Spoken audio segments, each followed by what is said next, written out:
찬송가 202장 찬양하십니다. 죄에서 자유를 얻게 함은, 죄에서 자유를 얻게 함은 보혈의 능력, 주의 보혈, 시험을 이기는 승리되니 참 놀라운 능력이로다. 주의 보혈 능력이 또다. 주의 피 믿어 주의 보혈 그 어린 양의 매우 귀중한 피로다. 육체의 정욕을 이길 힘은 보혈의 능력, 주의 보혈, 정결한 마음을 얻게 하니 참 놀라운 능력이로다. 주의 보혈 능력이 또다. 주의 피 믿어 주의 보혈 그 어린 양의 매우 귀중한 피로다. 눈보다 더 희게 밝히는 것 보혈의 능력, 주의 보혈, 부정한 모든 것 밝히시니 참 놀라운 능력이로다.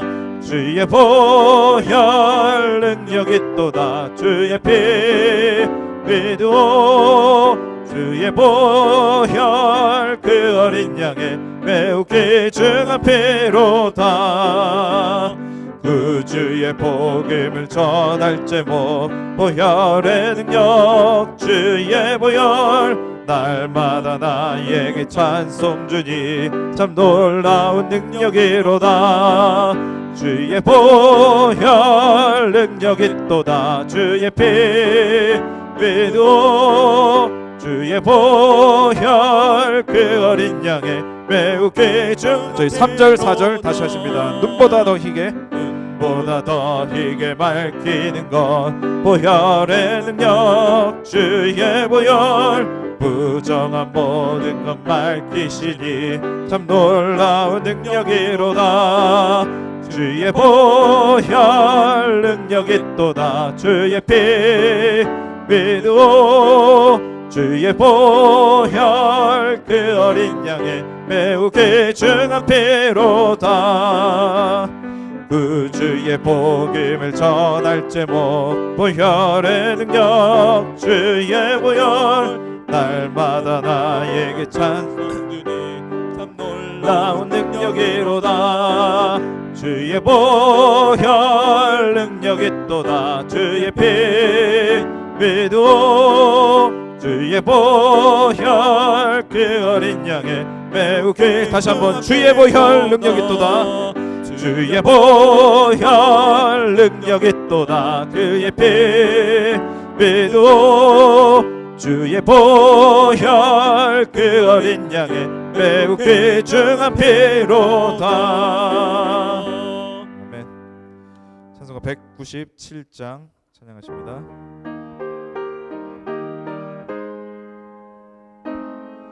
이 세상 험하고 나 비록 약하나, 이 세상 험하고 나 비록 약하나, 늘 기도 힘쓰면 큰 권능 받겠네.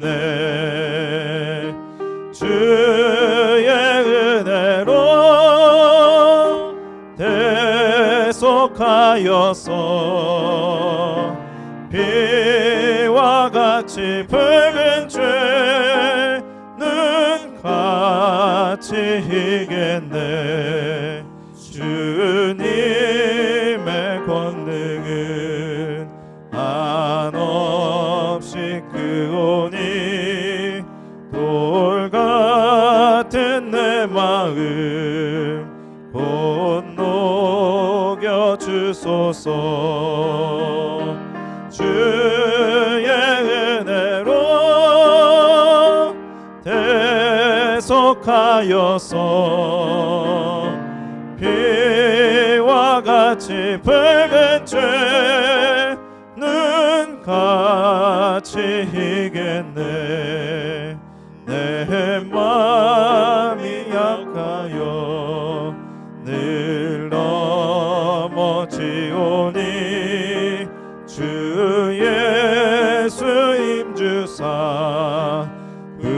쓰게 하소서. 주의 은혜로 대속하여서 비와 같이 붉은 죄는 같이 이겼네. 죄사함 받은 후 새 사람 되어서 주 앞에 서는 날 늘 찬송하겠네. 주의 은혜로 대속하여서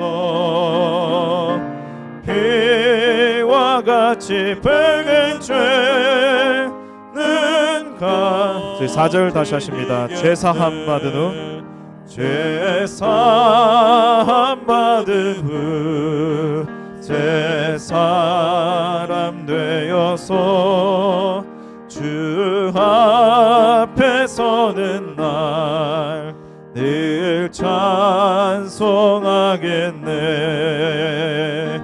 주의 은혜로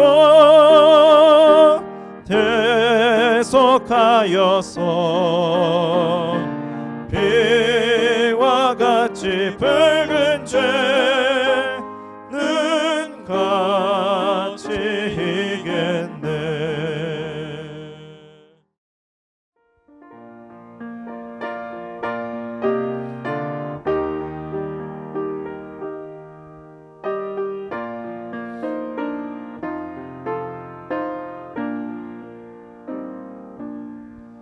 갈보리 산 위에 십자가 섰으니 주가 고난을 당한 표라. 험한 십자가를 내가 사랑함은 주가 보혈을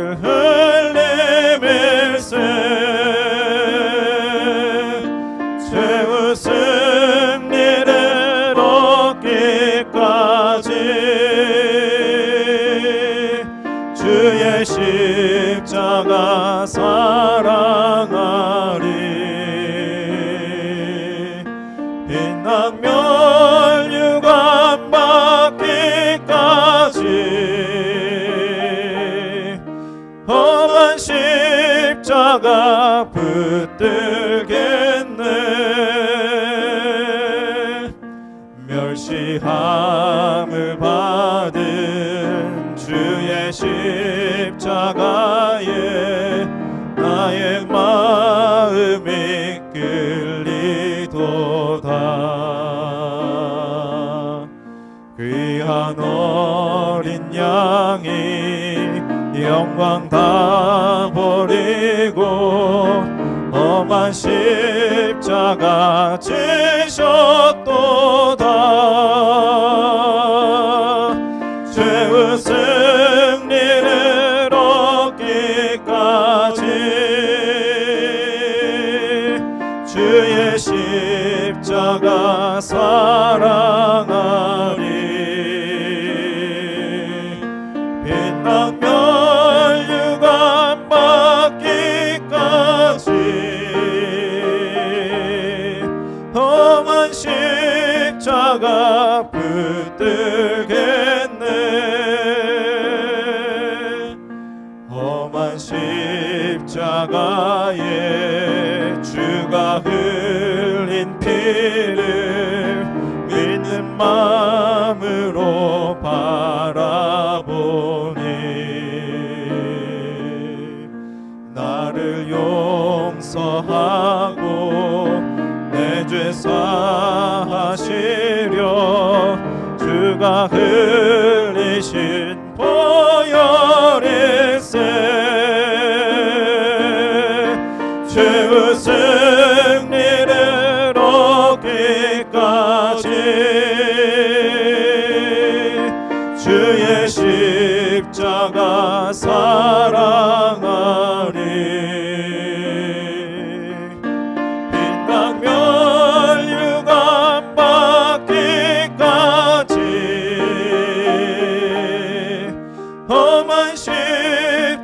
십자가 붙들겠네. 주가 예비하신 나의 본향집에 나를 부르실 그날까지 험한 십자가를 항상 달게 지고 내가 죽도록 충성하리.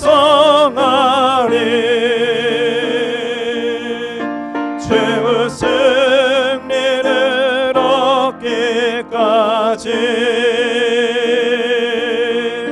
주의 십자가 사랑하리. 빛나면 유감 받기까지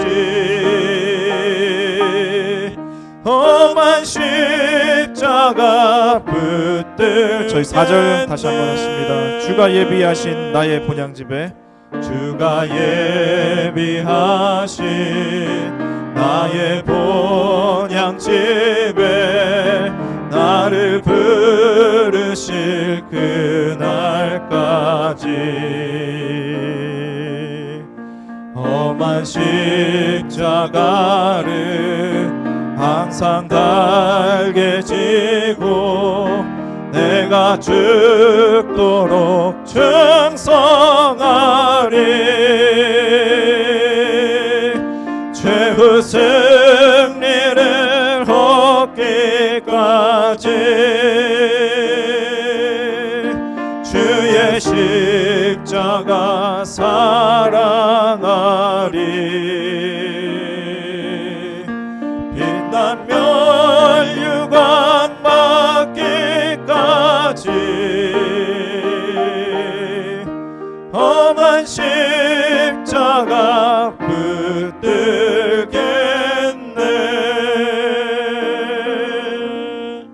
아멘. 할렐루야.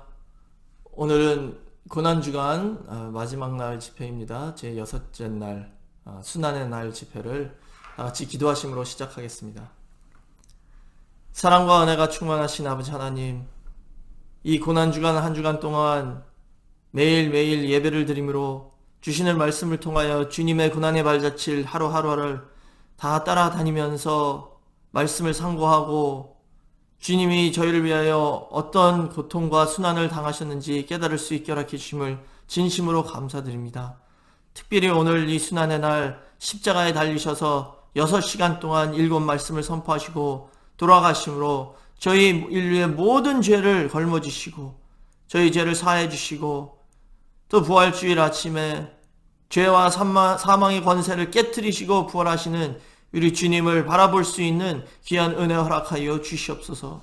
아버지 하나님, 지금 저희는 이 코로나 바이러스 사태로 인해서 많은 어려움 가운데 있지만 오늘 주시는 말씀을 통해서 다시 한번 믿음이 굳건하게 설 수 있게 허락하여 주시고 주님이 흘려주신 보혈의 피를 끝까지 붙잡고 믿음으로 의지하며 나갈 때에 아버지께서 반드시 저희를 지켜주시고 형통과 승리의 길로 인도해 주시는 귀한 역사 있을 줄 믿습니다. 우리 늘풀이교회 모든 성도님들 말씀으로 인쳐주시고 믿음을 끝까지 지킴으로 말미암아 승리할 수 있도록 인도하여 주시옵소서.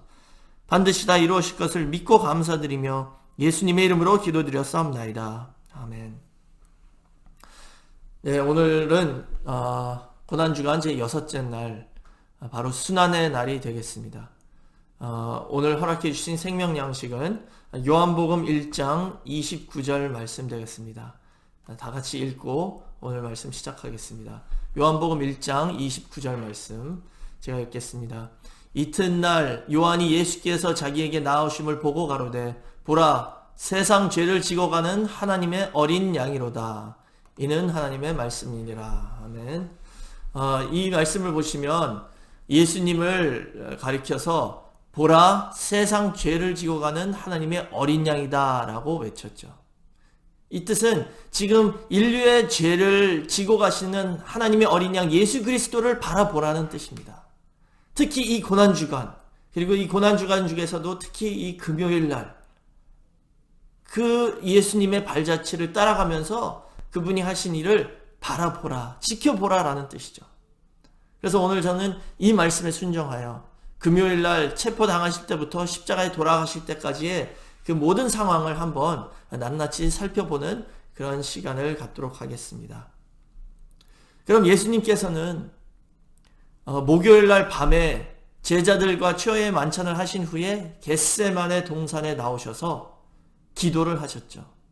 그 기도를 마치신 후에 가룟 유다가 로마 병정들을 데리고 와서 새벽 1시쯤에 예수님을 팔아 넘겨서 예수님이 체포당하시고 거기서부터 이제 그 순환의 길이 시작되었습니다. 그래서 그 발자취를 한번 지도를 통해서 따라가면서 다 살펴보도록 하겠습니다. 그래서 예수님은 새벽 1시에 체포당하셔서 이렇게 안나스의 대제사장 안나스 집으로 가셨죠. 자, 그럼 이 지도를 한번 보시면은요, 이게 바로 그 당시의 예루살렘입니다. 이게 당시 예루살렘이고, 여기 보시면 특히 이게 이제 감람산이잖아요. 그리고 감람산 뒤에 여기가 이 베단이에요, 베단이. 여기서 예수님이 거하셨던 거예요.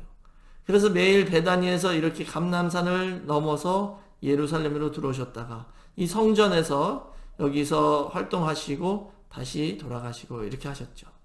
근데 목요일 날은 최후의 만찬을 어디서 지키셨냐면 여기 마가 요한의 다락방에서 최후의 만찬을 지키셨습니다. 여기죠. 여기서 최후의 만찬을 드신 후에 제자들과 함께 나가서 바로 여기 겟세마네 동산에서 기도를 하셨죠. 근데 이때 여기서 기도하고 계실 때 가룟 유다가 로마 병정들과 와서 예수님을 체포했는데요. 그때가 1시예요. 새벽 1시. 새벽 1시에 예수님은 여기서 체포를 당하셔서 예수님을 끌고 어디로 갔냐면 예루살렘으로 다시 와가지고요. 첫 번째로 대제사장인 안나스의 집으로 갔습니다. 여기입니다. 그 당시에 대제사장이 2명 있었죠. 안나스와 가야바인데요. 먼저 안나스의 집으로 갔어요. 이게 새벽 1시에 예수님이 이제 안나스 집에 도착하셔서 여기서 고문을 당하시고 이렇게 여기서부터 고통을 당하셨는데요. 특히 이 안나스의 집에서 새벽 1시에 어떤 일이 있었냐 하면 베드로가 예수님을 2번 부인했습니다. 분명히 베드로가 3번 부인할 것이다 라고 예고하셨죠. 근데 여기서 새벽 1시에 안나스의 집에서 2번을 부인했어요. 바로 연속으로 2번. 그리고서 여기서 어디로 가셨냐 하면 약 1시간 후에 가야바의 집으로 가셨습니다. 여기에요. 가야바가 또 다른 대제사장이죠. 여기에는 새벽 2시쯤에 도착하셨어요. 그러니까 1시간이 지났죠. 여기에 도착하셔서 또 고문을 당하시고 신문을 당하셨는데 1시간이 지난 이 시점에서 가야바의 집에서 베드로가 마지막 3번째 부인을 한다고 그게 누가복음 22장 59절에 기록하고 있어요. 그 59절 이하에 보시면 1시간이 지난 후에 또 베드로에게 물었더니 베드로가 강력하게 부인을 했죠. 근데 이번에는 어떻게 됐냐면요. 그때 닭이 울고 그때 예수님이 딱 돌아보셨대요. 그래서 베드로와 눈이 딱 마주쳤대요. 예수님이 베드로를 바라보시는 것을 베드로가 보고 그때 기억난 거죠. 그래가지고 62절 보니까 밖에 나가서 베드로가 통곡하였더라 라고 기록되어 있습니다. 예수님의 순환이 시작됐는데요. 그렇게 말하죠. 예수님이 아무리 매를 맞아도 그것보다 더 아프셨던 게 바로 제자들에게 배반당한 거다 라고 말씀하죠. 예수님이 이 시간에 가룟 유다에게 배신당했죠. 베드로도 지금 예수님을 부인했습니다. 모든 제자들은 다 도망갔어요. 얼마나 마음이 찢어지게 아프셨을까요? 그래서 여기 새벽 2시에 가야바의 집에서 이제 이렇게 고문을 당하신 후에 새벽 3시에 산헤드린을 긴급 소집해서 예수님을 산헤드린 공회로 데려갔습니다. 성전 안에 여기가 산헤드린 공회예요. 산헤드린이 뭐냐 하면요, 산헤드린은 그 당시에 국회나 마찬가지입니다. 국회. 새벽 3시에 국회가 왜 모이겠어요? 근데 예수님을 빨리 죽이려고 긴급 소집을 한 거예요. 그래가지고 새벽 3시에 모여서 마태복음 27장 1절 보니까 예수를 죽이자라고 결의했습니다. 그런데 그때의 아리마대 요셉도 산헤드린의 의원이었거든요. 근데 아리마대 요셉은 거기에 가타하지 않았다라고 누가복음 23장 50절에서 51절에 기록하고 있습니다. 아리마대 요셉 혼자서 반대했다는 거예요. 얼마나 용감한 그런 믿음을 갖고 있는 사람입니까? 그러나 아리마대 요셉 한 사람으로 할 수 없었죠. 72명이 다 중에 한 명만 빼고 71명이 다 예수를 죽이자라고 결의해서 그렇게 결정을 했지만, 문제는 뭐냐면요, 그 당시 이스라엘은 식민지잖아요. 로마의 식민지라서 아무리 산헤드린이 결의를 해도 그것을 집행할 수 있는 공권력이 없습니다. 로마인들에게 허락을 받아야 돼요. 로마인들이 예수를 죽여라 라고 해야 되죠. 그래서 조금 기다리다가 새벽 5시에 바로 옆에 있는, 여기 보시면 빌라도의 관정 안토니아 요새가 요거잖아요. 여기로 데리고 가서 빌라도에게 예수님을 데리고 갔습니다. 그랬더니 이게 이제 새벽 5시예요. 빌라도가 보더니 이게 누구냐? 나사렛인 예수라는 사람입니다. 그랬더니 나사렛? 나사렛은 갈릴리잖아. 갈릴리는 헤롯의 가나리야. 헤롯한테 데려가. 딱 그런 거예요. 빌라도도 귀찮죠. 귀찮으니까 헤롯으로 보낸 거예요. 근데 그때 당시에 그날에 딱 헤롯이 예루살렘에 있었다라고 성경에 기록하고 있죠. 그래서 5시 반에 헤롯 궁전, 여기죠, 여기로 이렇게 보냈습니다. 했더니 이 헤롯이 예수님에 대해서 소문을 많이 들었거든요. 궁금했다. 잘 됐어. 예수 왔으니 좀 물어보자. 그리고 예수님에 대해서 이것저것 다 물어봤는데 예수님이 헤롯한테 아무 말도 안 하셨습니다. 그러니까 이 헤롯이 재미가 없잖아요. 그러니까는 다시 빌라도한테 보냈어요. 해가지고 새벽 6시에 다시 빌라도에게로 왔습니다. 다시 이곳 빌라도에게 와가지고요. 그러면 이제 새벽 6시에 빌라도가 재판장에 석에 앉아서 예수님을 이제 재판하기 시작했는데요. 그때 빌라도는 분명히 예수한테 질문을 했더니 예수님이 잘못한 게 하나도 없다. 그래서 예수님을 풀어주려고 애썼지만 대제사장들이 그 무리들을 선동해가지고 예수는 죽여야 된다. 바라바를 풀어달라. 예수는 십자가에 죽이라 라고 외치게 했죠. 그래서 손을 씻으면서 이 사람 아무것도 잘못한 거 없는데 그 피를 내가 책임질 수 없다 그랬더니 이스라엘 백성들이 그 피는 우리와 우리의 후손에게 돌리시오 라고 외쳤습니다. 참 무서운 말을 이렇게 막 한 거예요. 그리고 이 빌라도의 부인이요, 전날 밤에 꿈을 꾼 거예요. 그래가지고 사람을 보내서 빌라도에게 이 의인과는 아무런 상관이 없게 하시오. 어젯밤 꿈에 내가 이 사람 때문에 많이 힘들었습니다. 라고 사람을 보내서 전달을 했지만 빌라도는 용기가 없어서 예수님을 풀어주지 못했습니다. 그래서 결국 새벽 6시 30분에 예수님을 십자가에 처형하기로 선고하고 그때부터 로마 병정들에게 엄청 맞기 시작하셨죠. 물론 계속 체포되실 때부터 계속 맞으셨습니다. 근데 본격적으로 여기서 이제 맞고 채찍질 받고 침 뱉고 발로 차고 그래서 온 몸이 피투성이가 된 후에 이때 이제 다시 여기서부터 안토니오 요새에서 나가서 골고다 언덕으로 십자가의 길을 걸어가게 되셨죠. 그래가지고 결국은 오전 9시에 예수님은 골고다 언덕에서 십자가에 못 박히셨습니다. 그래서 성경을 보면 분명히 그 시간이 나와 있어요. 성경 말씀을 보면은요, 예수님은 오전 9시에 십자가에 못 박히셔서 6시간, 오후 3시까지 달리셨는데, 특별히 12시부터 3시에는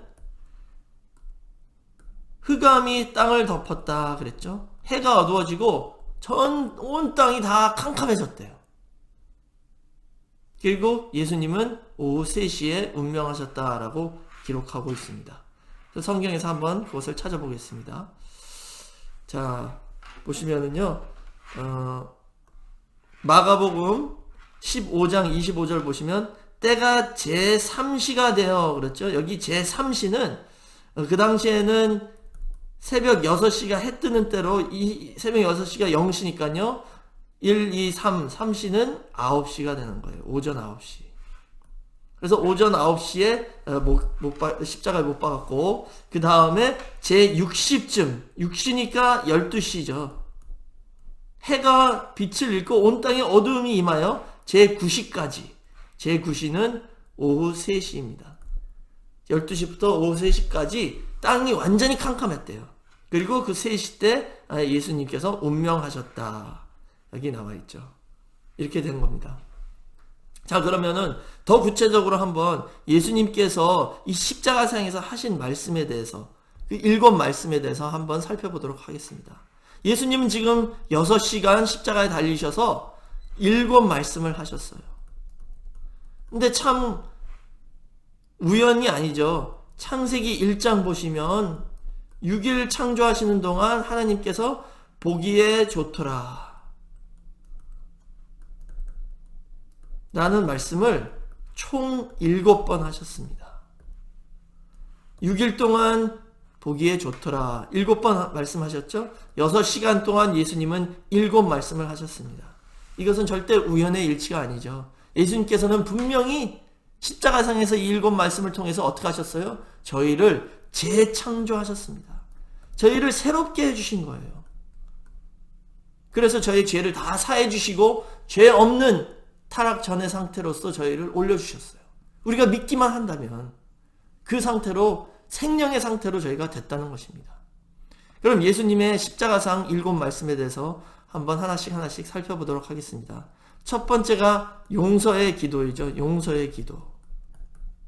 그 말씀이 누가복음 23장 34절에 기록되어 있습니다. 이에 예수께서 가라사대 아버지여 저희를 사하여 주옵소서 자기의 하는 것을 알지 못하님이다 라고 말씀하셨어요. 예수님이 첫 번째 말씀이 용서하시는 기도입니다.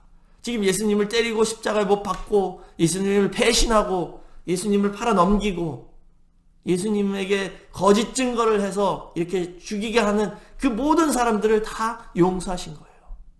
그래서 이 순간 용서의 기도를 통해서 인류의 모든 죄를 사해 주셨다는 것이죠. 첫 번째 말씀이 용서의 기도였습니다. 그 다음에 두 번째 말씀이 낙원 약속입니다. 낙원 약속. 예수님과 함께 두 강도가 십자가에 못 박혔죠. 우평강도, 좌평강도. 근데 우평강도는요, 회심을 했어요. 십자가에서. 그래서 예수님에게 이르시되 이랬죠. 내가 진실로, 예수님에게 그랬잖아요. 예수님, 하나님 나라가 임할 때 저를 기억하소서. 그랬더니 예수님께서 대답하신 게 바로 이 두 번째 말씀. 진실로 내게 이르노니 오늘 네가 나와 함께 낙원에 있으리라 라고 말씀하셨어요.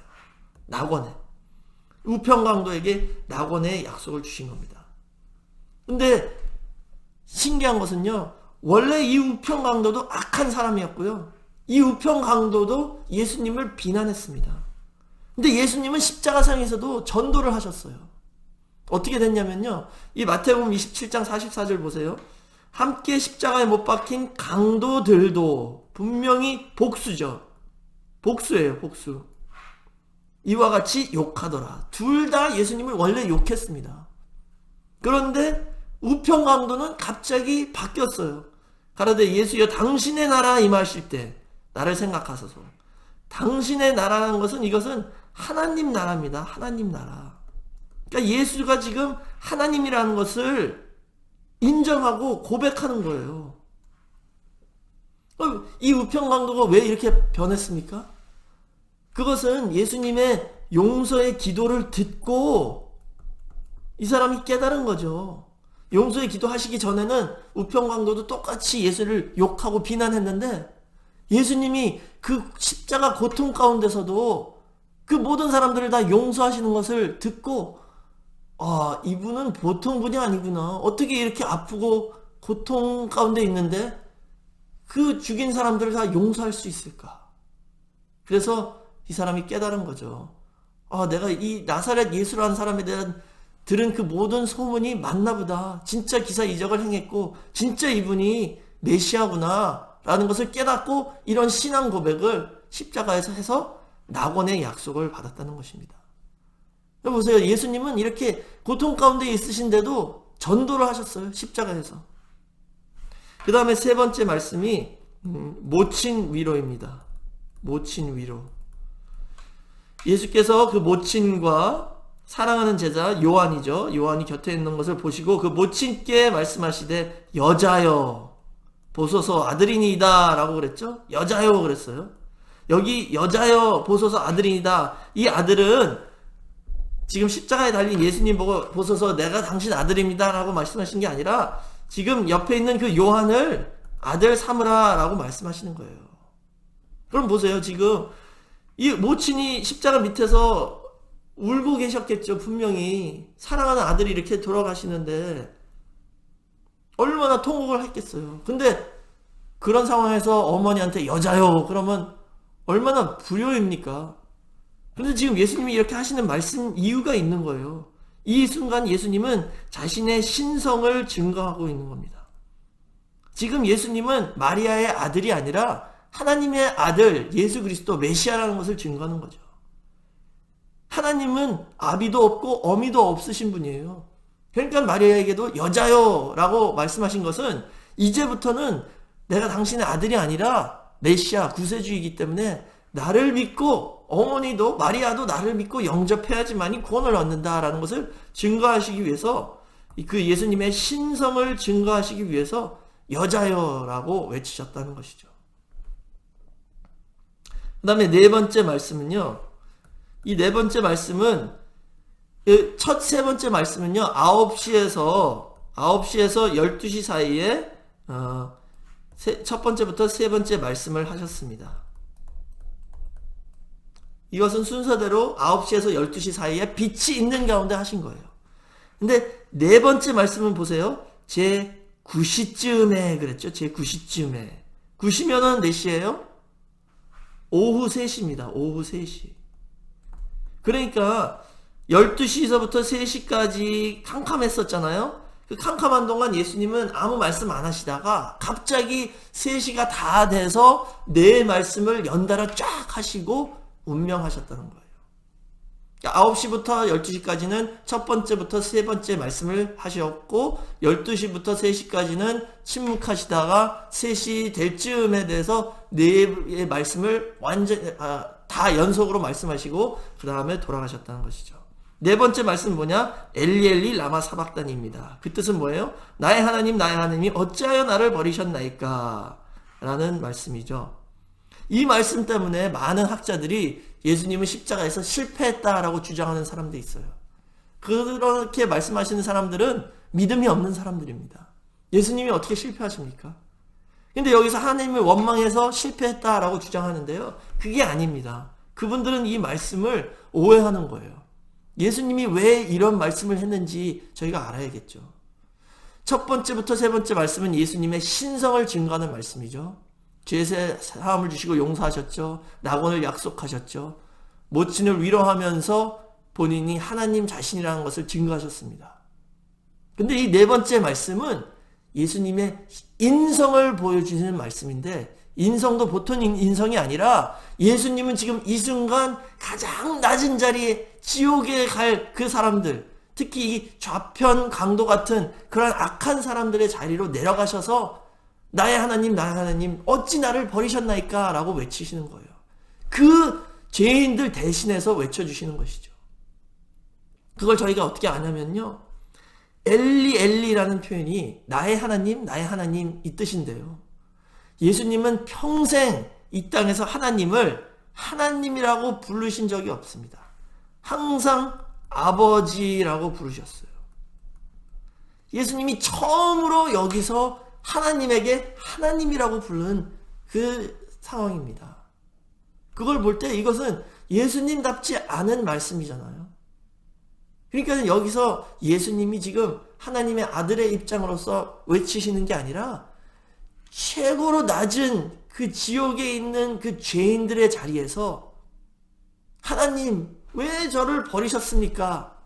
그들이 외치고 싶은 그 마음에 있는 탄식을 예수님이 대신해 주심으로 그들에게까지 구원의 길을 열어주셨다는 겁니다. 십자가에서 이 작업을 하신 거예요. 그래서 이 순간이라도 회개하고 돌이키면 그 악한 사람들도 구원을 받을 수 있게 예수님이 이 말씀으로 은혜의 길을 열어주셨다는 것이죠. 그 다음에 다섯 번째가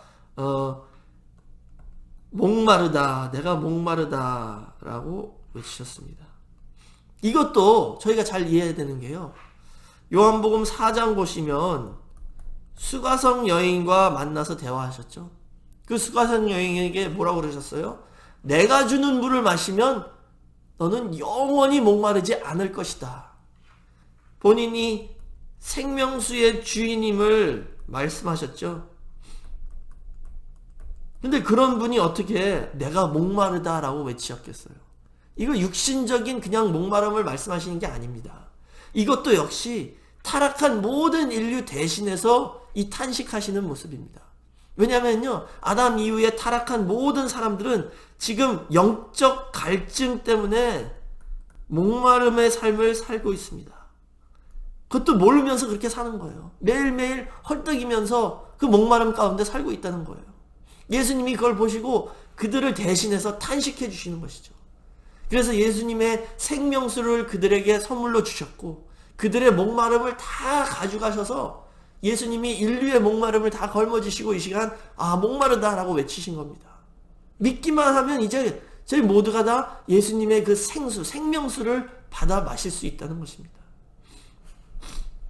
그 다음에 여섯 번째가 다 이루었다라는 말씀입니다. 다 이루었다. 이것은 죄가 없는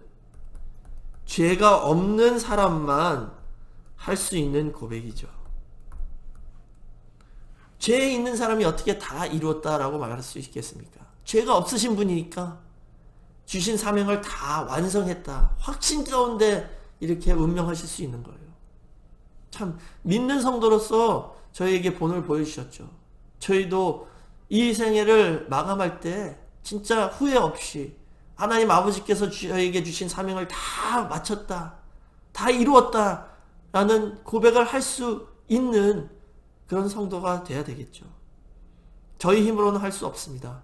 그러나 예수님께서 저희에게 허락해 주신 이 말씀과 예수 그리스도의 보혈의 피를 의지하고 살 때에 하나님께서 이런 신앙 고백을 다 할 수 있도록 인도해 주실 줄 믿습니다. 그리고 마지막 일곱 번째로 예수님께서 내 영혼을 아버지의 손에 부탁하나이다 라고 그 영혼을 하나님께 의탁하였습니다. 이것 역시 참 대단한 신앙 고백이죠. 미래에 대한 확신이 있는 분만, 내세에 대한 확신이 있는 분만 이렇게 말씀할 수 있는 거예요. 아버지, 내 영혼을 받아주세요. 천국으로 가신다는 확신이 있는 거죠. 믿는 성도가 모두 이런 신앙 고백이 있어야 된다는 겁니다. 이 마지막 하신 말씀을 듣고요, 역시 여기서도 전도를 하셨어요. 어떻게? 바로 다음 구절 누가복음 23장 47절 보시면 로마 백부장이 거기서 그 말씀을 듣고 그 된 일을 다 보고 하나님께 영광을 돌려 가라되 이 사람은 정녕 의인이었다 라고 고백을 한 거예요. 지금 생각해 보세요. 이 로마 백부장은 십자가 처형하는 것을 담당하는 사람입니다. 그러니까는 얼마나 많은 사람을, 많은 죄인을 십자가에 죽였겠어요. 그 죽는 모습을 봤겠어요. 그 사람들 다 마지막 운명 순간을 다 지켜본 사람이잖아요. 수십 명을. 그 죽을 때 아마도 다 욕하고 원망하고 소리 지르다가 다 가는 모습을 봤는데 예수님만큼은 너무나도 은혜스럽게 가시는 거예요. 다 용서해주고 모친까지 위로하고 전도까지 하고 다 이루었다라는 확신을 외치면서 하나님 아버지께 자기의 영혼을 딱 부탁하고 운명하시는 그 모습을 보고 깜짝 놀란 거죠. 이분은 죄인이 될 수가 없다. 그것을 보고 와, 이분 진짜 의인이었구나. 하나님께 영광 돌렸다는 겁니다.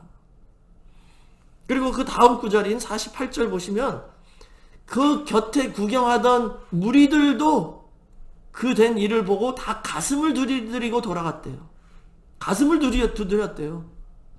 이 사람들이 왜 가슴을 두드렸겠어요? 이 사람들도 듣고 보고 놀란 거죠. 아, 우리가 그 대제사장들한테 속아서 아무 죄가 없는 분을 십자가에 죽였구나. 우리가 이용당했구나 라는 것을 깨달은 겁니다. 그러니까는 가슴을 치면서 돌아갔다는 거예요. 예수님은 이렇게 십자가에서 읽은 말씀을 통해서 그 당시에 주변에 있는 많은 사람들을 전도를 하셨습니다. 그리고 더 나아가서 예수님이 십자가에서 이렇게 돌아가시는 이 순간은 참 놀라운 일이 있었던 순간이죠. 이 순간은 어떤 순간이냐면요. 구약에 살던 모든 성도들이, 구약의 언약을 믿던 믿음의 선진들이 다 이 약속을 멀리서 미리 바라보면서 그것을 믿고 하나님을 따르다가 돌아가셨죠. 그 멀리 있는 약속을 믿었기 때문에 그들은 구원을 얻은 겁니다. 그런데 예수님이 십자가에 돌아가신 이 순간이 어떤 순간이냐 하면요. 그들이 믿었던 그 멀리 있던 약속이 완성되고 성취되는 순간입니다. 그게 어디 나와 있냐면요. 히브리서 11장 39절에 있습니다. 여기 보시면 히브리서 11장 39절에 여기 이 사람들은 누구냐면요. 그 히브리서 11장이 다 믿음의 장이잖아요. 아벨부터 모든 믿음의 선진들에 대한 믿음을 기록해 놓은 장입니다. 그래서 그 사람들에 대해서 이제 이게 마지막 구절인데요. 그 모든 사람들이, 구약의 모든 믿음의 선진들이 다 믿음으로 말미암아 증거를 받았으나 약속을 받지 못하였대요. 그냥 이 약속을 멀리서 보고 믿었다는 것이죠. 그래서 약속을 받지는 못했고 그렇게 죽었다는 것입니다. 그런데 지금 예수님이 십자가에서 돌아가시는 이 순간이 그 멀리서 바라보던 약속이 성취되는 순간, 이루어지는 순간이라는 것이죠. 그 뜻은 뭐냐면 이분들이, 이 먼저 믿었던 믿음의 선진들이 그 믿은 믿음이 옳았다, 옳다라고 인정받는 순간입니다. 지금 하늘에서 그분들이 그런 거예요. 자 봐, 내가 믿었던 게 맞았지. 인정받았다는 것이죠. 그게 또 어디 나타나냐면요. 요한계시록 6장 9절에서 12절 보시면 믿음으로 순교당한 그 순교자들의 영혼이 하늘의 제단 밑에 있었대요. 근데 거기서 나와서 하나님께 외치면서 하나님, 우리의 피를 언제까지 신원치 않으실 것입니까? 그랬더니 하나님께서 그들에게 자, 흰옷을 주시면서 이 흰옷을 입고 잠깐만 기다려라. 순교자의 수가 찰 때까지만 기다려라. 라고 말씀하셨는데요. 여기 흰옷을 주시는 순간이 언제냐? 이 흰옷을 주시는 순간이 바로 예수님이 십자가에서 돌아가시는 순간이래요. 왜 그러냐? 이 사람들이 왜 순교를 했습니까? 이분들도 역시 그 언약을 멀리서 바라보면서 믿고 그 믿음 때문에 죽은 거예요. 근데 지금 예수님이 십자가에 돌아가신 순간 이분들의 그 믿는 믿음의 내용이 다 이루어진 것이죠. 그러니까는 자 봐, 내가 믿고 그 믿음 때문에 죽었는데 그게 헛된 죽음이 아니다. 내가 믿었던 것이 맞잖아, 이루어졌잖아 라고 외치는 순간이라는 것이죠. 그래서 흰옷을 주신 거예요. 이때 인정하신 것이죠. 너희들 믿음이 옳았다. 성경에서는 분명히 흰옷은 예수 그리스도의 보혈의 피로 씻어서 희게 되었다라고 기록하고 있죠. 그게 요한계시록 7장 9절에 나와 있습니다. 그러니까는 구약의 그 모든 믿음의 선진들이 그들의 믿음이 완전히 인정받는 순간이 바로 십자가 순간입니다. 그러니까 얼마나 진짜 보배로운 그런 시간입니까? 하나님께서 그렇게 고대하고 기다리시던 그 순간이 십자가에 돌아가신 순간이라는 것이죠. 더 나아가서 신약의 성도, 앞으로 십자가 이후에 온 신약 성도들을 위해서는 이게 어떤 의미냐 하면은요, 먼저 우선 저희는 첫 번째로 우리의 모든 죄를 사함받는 순간입니다. 예수 그리스도의 십자가를 믿기만 하면 저의 모든 죄는 사함을 받았다라고 기록하고 있습니다. 두 번째로는 이 순간이 저희가 새 언약의 백성이 되는 순간입니다. 예수님이 십자가에 돌아가신 이유는 옛 언약에 어긴 그 죄진 것을 다 십자가의 피로 사해 주시고 저희를 새 언약 백성으로 만들어 주셨다는 것이죠.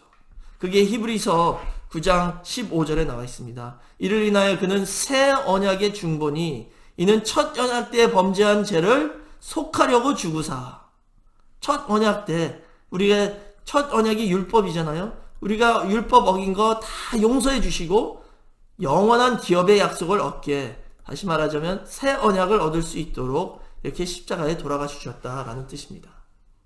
그래서 결국 아까 말씀드린 대로 십자가에서 예수님이 돌아가신 순간은 저희가 새롭게 창조되어 죄가 없는 생명의 자리로, 아담이 타락 전에 그 자리로 올려주시는 순간이 되었습니다. 참으로 저에게는 기쁜 순간이죠. 예수님에게는 가장 고통스러운 순간인데, 그래서 이날을 아까 말씀드린 것처럼 Good Friday라고 하잖아요. 미국에서는 이 순환의 날을 Good Friday, 좋은 금요일이라고 불러요. 왜? 우리 인간의 입장에서 볼 때는요, 가장 좋은 날입니다. 저희가 죄사함을 받았고 새롭게 되어서 하나님의 자녀가 되는 순간, 새 언약의 백성이 되는 순간입니다. 그러니까 참으로 기쁜 순간이죠. 그렇다면 이제 결론을 맺겠습니다. 이 십자가의 역사가 오늘 이루어졌는데요, 이 십자가가 저에게 어떤 의미입니까? 이 십자가는요, 저에게 교체의 은총입니다. 교체의 은총. 그게 무슨 뜻이냐 하면요, 바꾸어 주시는 은혜라는 거예요. 십자가는 저에게 모든 것을 바꾸어 주시는 은혜가 있습니다. 십자가에서 예수님은 저희의 목마름, 저희의 죄, 저희의 고독, 저희의 지옥, 그 다음에 저희의 불안감, 미래에 대한 불확신, 미래 어떻게 될지 모르죠. 내세에 대한 불확신이 있잖아요. 그런 모든 우리의 나쁜 것들을 다 가져가셨습니다. 예수님이 십자가에서. 그리고 그 대신 우리에게 뭘 주셨어요? 당신의 의를 주셨고, 당신의 사랑과 긍휼을 주셨고, 낙원을 주셨습니다. 위로를 주셨어요. 또 저희에게 생수를 주셨습니다. 미래에 대한 확신을 주셨습니다. 그래서 결국은 영원한 안식을 선물로 주셨어요. 그래서 십자가는 이런 교체의 은총이라는 거예요. 저희의 나쁜 것을 다 예수님이 가져가시고 저희에게 좋은 것을, 당신의 좋은 것을 다 주시는 순간이 십자가의 순간이라는 것입니다. 얼마나 큰 은혜입니까? 이런 귀한 선물을 저희가 2000년절 이날 선물로 받았습니다. 예수님이 다 이루어 주신 거예요. 저희가 믿기만 하면 이게 다 우리께 되는 겁니다. 믿음으로 이 모든 선물을 다 받아서 찾아오시는 저와 여러분 모두가 되시길 주의 이름으로 축원하겠습니다. 지금 코로나 바이러스 사태로 인해서 어려움 가운데 있지만 예수 그리스도의 십자가 보혈의 피를 믿는 순간 이 모든 좋은 것이 내 거가 된다는 것을 믿으시고 이제는 감사로서 이 어려운 날들을 다 능히 이기시고 헤쳐나가셔서 승리의 길로 다가가서 이번 부활주일에 주님의 부활에 모두 동참하는 귀한 역사가 있으시길 주의 이름으로 축원하겠습니다. 기도하겠습니다. 사랑이 많으신 아버지 하나님 감사합니다. 오늘 주신 말씀을 통해서 예수 그리스도께서 십자가에서 저에게 이 모든 좋은 것을 선물로 주셨다는 것을 다시 한번 깨달았사오니 믿기 어렵지만 믿음으로써 이 모든 것을 다 내 것으로 만드는 귀한 역사가 있도록 하여 주시옵소서. 그래서 이번 부활주일에는 진정한 부활에 동참하는 우리 늘푸른교회 모든 성도가 될 수 있도록 인도하여 주시옵소서. 아버지 하나님, 우리 늘푸른교회 성도님들 한 분 한 분 다 이 말씀으로 지켜주시고 예수 그리스도의 보혈의 피로 인쳐주셔서 승리하고 형통할 수 있도록 도와주시며 저희의 기도가 늘 상달되어 응답받는 귀한 역사만 있게 허락하여 주시옵소서. 이 모든 것을 감사드리며 예수님의 이름으로 기도드렸사옵나이다. 아멘. 하나님께 영광의 박수 올리겠습니다. 네, 감사합니다. 오늘로써 고난주간의 모든 집회를 마치고 이번 주일은 부활주일입니다. 기도하시는 가운데 부활주일 잘 준비하셔서 진정한 예수 그리스도의 부활에 동참하는 저와 여러분 모두가 되시길 바라고요. 이번 부활주일에는 연합예배로 드립니다. 오후에 영어 예배는 없습니다. 착오 없으시기 바랍니다. 다 같이 일어나서 축도하심으로 오늘 예배를 마치겠습니다. 지금은 우리의 어린 양이 되어서 우리의 죄사함을 위하여 십자가에 달리신 예수 그리스도의 한없는 은혜와 아버지 하나님의 극진하신 사랑하심과 성령님의 감화 감동 내주 교통하심이 십자가에서 흘리신 그 보혈의 피를 영접하여 죄사함을 받고 천국 백성이 되기를 소원하는 모든 성도들 머리 위에와 그들의 가정과 직장과 사업체 위에 그리고 늘 푸른 교회 위에 지금부터 영원토록 함께 있을지어다. 아멘.